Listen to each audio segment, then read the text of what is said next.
దేహం ఒక అద్భుతమైన యజ్ఞశాల. మనం తీసుకునే ఆహారం ఆ యజ్ఞంలో వేసే సమిధలు. కాని ఆ యజ్ఞం పూర్తి ఫలితాన్ని ఇవ్వాలంటే కేవలం ఆహారం మాత్రమే కాదు, ఆ ఆహారాన్ని దేనిలో స్వీకరిస్తున్నాం అనే పాత్ర కూడా అత్యంత ప్రధానమైనది. ప్రకృతి మనిషికి ఇచ్చిన అత్యంత విలువైన వరం అరిటాకు. ఆధునిక విజ్ఞానం నేడు మైక్రోప్లాస్టిక్స్ గురించి, క్యాన్సర్ కారక రసాయనాల గురించి గగ్గోలు పెడుతోంది. కానీ మన ప్రాచీన ఋషులు వేల ఏళ్ల క్రితమే, ఎటువంటి ప్రయోగశాలలు లేని కాలంలోనే అరిటాకులో ఉండే శక్తిని గుర్తించారు.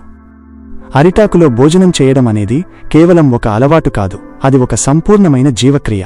మనిషి ఆరోగ్యం అతని ప్రేగులలో మొదలవుతుంది. ఆ ప్రేగులను రక్షించే ఒక అద్భుతమైన కవచం అరిటాకు. ఈ పచ్చని ఆకు వెనుక ఉన్న అసలైన సైన్స్ ఏంటి, ఇందులో ఉండే ఎంజైమ్స్ మన ప్రాణశక్తిని ఎలా పెంచుతాయి, మరియు మన ఋషులు దీనిని ఎందుకు పరమ పవిత్రమైన జీవనసూత్రంగా మార్చారు అనే విషయాలను ఇప్పుడు అత్యంత లోతుగా విశ్లేషించుకుందాం. మనం అరిటాకును కేవలం ఒక పళ్ళెంలా మాత్రమే చూస్తాం, కాని అది ఒక జీవమున్న పొర. అరిటాకు పైన ఉండే సున్నితమైన మైనం లాంటి పొరను ప్లాంట్ క్యూటికల్ అంటారు. ఈ పొరలో పాలిఫినాల్స్ అనే శక్తివంతమైన యాంటీ ఆక్సిడెంట్స్ పుష్కలంగా ఉంటాయి. మనం వేడివేడి అన్నాన్ని అరిటాకుపై వడ్డించినప్పుడు ఆ వేడికి ఈ క్యూటికల్ పొర కరిగి అన్నంలో కలిసిపోతుంది. ఆ సమయంలో అరిటాకు నుండి వెలువడే ఒక రకమైన పచ్చని వాసన మన మెదడులోని ఆకలిని ప్రేరేపించే కేంద్రాలను ఉత్తేజపరుస్తుంది. దీనిని సైన్స్లో ఆల్ఫా టెర్పినోల్స్ ప్రభావం అంటారు. ఈ రసాయన చర్య జరగడం వల్ల మన లాలాజల గ్రంథులు చురుగ్గా పనిచేస్తాయి. లాలాజలంలో ఉండే అమైలేజ్ అనే ఎంజైమ్ ఆహారాన్ని నోటిలోనే విచ్ఛిన్నం చేయడం మొదలుపెడుతుంది. దీనివల్ల జీర్ణ వ్యవస్థపై భారం తగ్గుతుంది. ఋషులు చెప్పిన దాని ప్రకారం అరిటాకులో ఉండే ప్రాణశక్తిని, అంటే క్లోరోఫిల్లోని శక్తిని మన శరీరం నేరుగా గ్రహిస్తుంది. అందుకే అరిటాకులో తిన్న భోజనం అత్యంత వేగంగా శక్తిగా మారుతుంది తప్ప కొవ్వుగా పేరుకుపోదు. ఆయుర్వేదం ప్రకారం మన శరీరంలో 3 దోషాలు ఉంటాయి: వాతము, పిత్తము మరియు కఫము. వీటిలో పిత్తము అంటే అగ్నితత్వం. శరీరంలో అగ్ని పెరిగితే కడుపులో మంట, అల్సర్లు మరియు మానసికమైన కోపం పెరుగుతాయి. అరిటాకుకు సహజంగానే చల్లబరిచే గుణం ఉంది, అంటే ఇది శీతల తత్వాన్ని కలిగి ఉంటుంది. వేడి ఆహారం ఆకుపై పడినప్పుడు ఆ ఆకు ఆ వేడిని తనలోకి లాగుకుని ఆహారాన్ని మన శరీరానికి సరిపడే ఉష్ణోగ్రతకు మారుస్తుంది. ఈ ప్రక్రియ వల్ల మన శరీరంలోని పిత్తం సమతుల్యతలోకి వస్తుంది. నేటి కాలంలో మనం ప్లాస్టిక్ పాత్రలు వాడుతున్నాం. వేడి పదార్థాలు ప్లాస్టిక్పై పడినప్పుడు ఆ ప్లాస్టిక్లో ఉండే బిస్ఫినాల్ ఏ అనే ప్రమాదకర రసాయనం ఆహారంలో కలుస్తుంది. ఇది మన శరీరంలోని హార్మోన్ల వ్యవస్థను పూర్తిగా నాశనం చేస్తుంది. ముఖ్యంగా మగవారిలో వంధ్యత్వం, ఆడవారిలో PCOD వంటి సమస్యలకు ఈ ప్లాస్టిక్ పాత్రలే ప్రధాన కారణం. కాని అరిటాకులో ఇటువంటి ప్రమాదం లేదు, సరే కదా. అది మన దేహానికి అవసరమైన సూక్ష్మ పోషకాలను అందిస్తుంది. అరిటాకులో ఉండే ఎంజైమ్స్ గురించి ఇంకా లోతుగా పరిశీలిస్తే ఇందులో పాలిఫినాల్ ఆక్సిడేస్ అనే ఒక ప్రత్యేకమైన ఎంజైమ్ ఉంటుంది. ఇది మన శరీరంలోని ప్రోటీన్లను సులభంగా జీర్ణం చేయడానికి సహాయపడుతుంది. మనం మాంసాహారం లేదా పప్పు దినుసులు వంటి భారీ ఆహారాన్ని తిన్నప్పుడు మన జీర్ణ వ్యవస్థ వాటిని విచ్ఛిన్నం చేయడానికి చాలా కష్టపడుతుంది. కాని అరిటాకులో ఉండే ఈ ఎంజైమ్స్ ఆ ప్రక్రియను సులభతరం చేస్తాయి. అందుకే పూర్వం విందు భోజనాలన్నీ అరిటాకులోనే పెట్టేవారు. దీనివల్ల ఎంత తిన్నా సరే అజీర్తి చేసే అవకాశం ఉండేది కాదు. అంతేకాకుండా అరిటాకులో ఉండే ఎపిగాల్లోకా టెచిన్ గ్యాలెట్ అనే పదార్థం గుండె రక్తనాళాల్లో కొలెస్ట్రాల్ పేరుకుపోకుండా కాపాడుతుంది. ఆధునిక సైన్స్ ఈ ఎపిగాల్లోకా టెచిన్ గ్యాలెట్ గురించి క్యాన్సర్ నివారణలో గొప్పగా మాట్లాడుతోంది. కాని మన ఋషులు ఈ విషయాన్ని వేల ఏళ్ల క్రితమే గ్రహించి దీనిని నిత్య జీవితంలో భాగంగా మార్చారు. ఋషులు వేదాల్లో భోజనం చేసే పద్ధతిని ఒక తపస్సులా వివరించారు.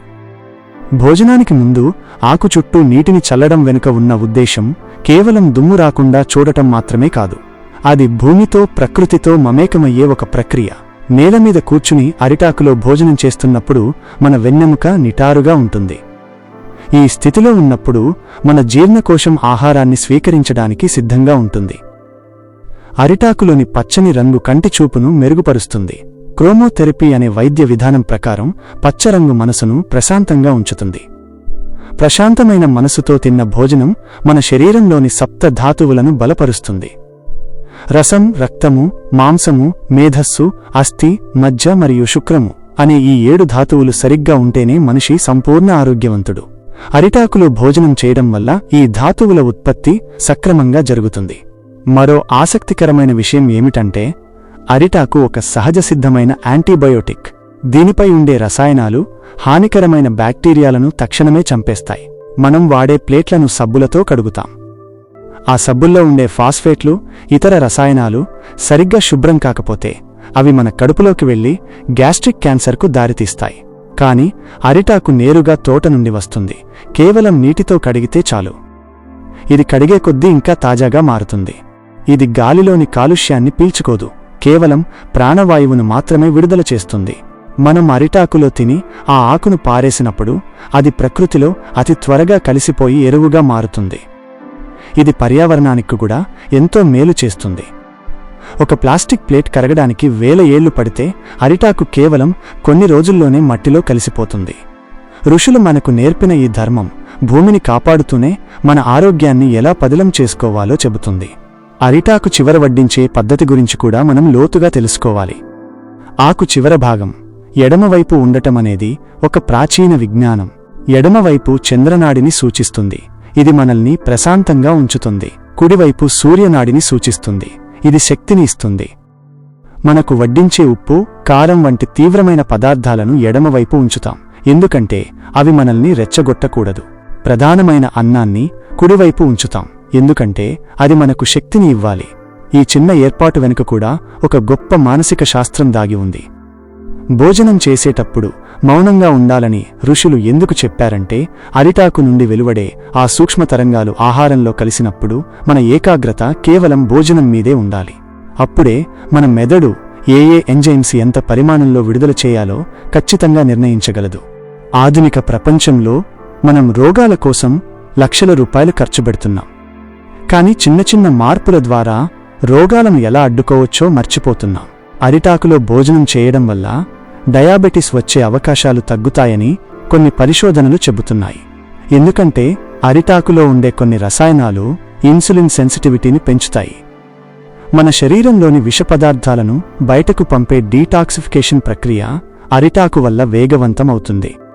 మన చర్మం కాంతివంతంగా ఉండాలన్నా, జుట్టు ఆరోగ్యంగా ఉండాలన్నా మన జీర్ణ వ్యవస్థ శుభ్రంగా ఉండాలి.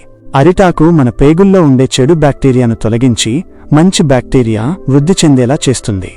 అందుకే అరిటాకులో భోజనం చేసేవారికి రోగనిరోధక శక్తి చాలా అధికంగా ఉంటుంది. ఋషులు చెప్పిన మరొక రహస్యమేమిటంటే, అరిటాకుకు నెగటివ్ ఎనర్జీని గ్రహించే శక్తి ఉంది. మన చుట్టూ ఉండే వాతావరణంలో అనేక రకాల తరంగాలు ఉంటాయి. ఆహారం అనేది చాలా త్వరగా బాహ్య తరంగాలను తనలోకి పీల్చుకుంటుంది. కాని అరిటాకు ఒక రక్షణ కవచంలా ఉండి ఆహారం యొక్క స్వచ్ఛతను కాపాడుతుంది. అందుకే దేవాలయాల్లో నైవేద్యాన్ని ఎప్పుడూ అరిటాకులోనే సమర్పిస్తారు. అది కేవలం సంప్రదాయం కాదు, భగవంతుడికి పెట్టే ఆహారం అత్యంత శక్తివంతంగా, పవిత్రంగా ఉండాలనే ఉద్దేశ్యం. మరి మన దేహం కూడా ఒక దేవాలయం అయినప్పుడు మనం కూడా మన ఆహారాన్ని అంతే పవిత్రమైన అరిటాకులో ఎందుకు స్వీకరించకూడదు? ఆలోచించండి. ప్రస్తుత కాలంలో అరిటాకు లభ్యత తక్కువగా ఉండవచ్చు, కానీ ఆరోగ్యం కంటే ఏదీ ముఖ్యం కాదు. వారానికి ఒక్కసారైనా అరిటాకులో భోజనం చేయటం ఒక నియమంగా పెట్టుకోవాలి. అది మన శరీరానికి ఇచ్చే ఒక గొప్ప గిఫ్ట్. స్టీల్ పాత్రల వల్ల మనకు లభించని సూక్ష్మధాతువులు అరిటాకు వల్ల లభిస్తాయి. అరిటాకు భోజనం తర్వాత మనకు కలిగే ఆ నిద్ర, ఆ ప్రశాంతత మరెక్కడా రావు. ఎందుకంటే మన నాడీ వ్యవస్థ ఆ సమయంలో అత్యంత రిలాక్స్డ్ స్థితిలోకి వెళ్తుంది. మన మెదడుకు మరియు ప్రేగులకు మధ్య ఉండే ఆ విడదీయలేని సంబంధాన్ని అరిటాకు బలపరుస్తుంది. ఋషులు అందించిన ఈ సంపూర్ణ జీవనవేదం మనల్ని ఎప్పుడూ ఆరోగ్యంగా ఉంచుతుంది. చివరగా ఒక మాట గుర్తుంచుకోండి. ప్రకృతే మనకు అతిపెద్ద వైద్యశాల. మనం ప్రకృతిని ఎంతగా ప్రేమిస్తే ప్రకృతి మనల్ని అంతగా కాపాడుతుంది. అరిటాకు అనేది కేవలం ఒక విస్తరి కాదు, అది ఋషులు మనకు అందించిన ఆరోగ్య రహస్యాల మూట. ఇందులో ఉండే పాలిఫినాల్స్, యాంటీఆక్సిడెంట్స్ మరియు ఎంజైమ్స్ మనల్ని క్యాన్సర్, గుండె జబ్బులు మరియు జీర్ణకోశ వ్యాధుల నుండి రక్షిస్తాయి. రసాయనాలతో కూడిన ఆధునిక పాత్రలను పక్కన పెట్టి మన మూలాల్లోకి వెళ్లడం ద్వారానే మనం సంపూర్ణ ఆరోగ్యవంతులుగా మారగలం. అరిటాకులో భోజనం చేయండి, ప్రకృతితో కనెక్ట్ అవ్వండి, ఋషులు చెప్పిన ఆ దీర్ఘాయుష్ను మీ సొంతం చేసుకోండి. ఈ విజ్ఞానం మన ఒక్కరితోనే ఆగిపోకూడదు, భావితరాలకు కూడా అరిటాకులోని ఈ అమృత రహస్యాన్ని అందిద్దాం.